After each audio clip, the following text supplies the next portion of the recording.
അപ്പത്തിലും ഒരു കടുവേ ചിങ്കും നിറങ്ങി വന്നു. എന്നിട്ട് ചിങ്കുട്ടിനെ ഒന്ന് ഉത്തുകുത്തു ഇങ്ങനെ ഇടിച്ചു. എന്നിട്ട് ചിങ്കും കടുവയും കടിയും താഴത്തോട്ട് വീണു. താഴത്തേക്ക് വീണു. ചിങ്കും താഴത്ത് വീണു. കടിച്ച് താഴത്ത് വീണു.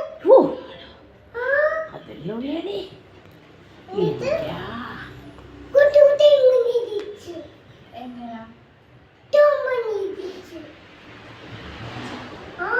പിന്നെ ചോലക്കറ്റിന്റെ കാര്യം പറഞ്ഞെന്താ?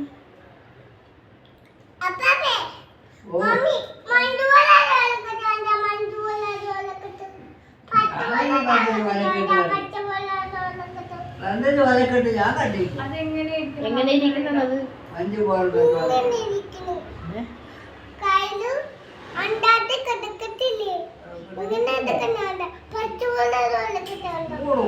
ചോലക്കെട്ട്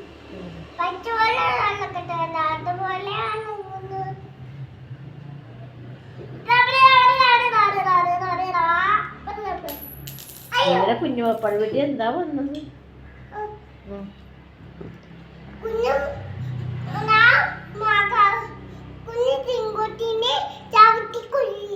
ചുമക്കത്തില് നിസ്സാരോ ഒരു കാര്യം കേട്ടാ.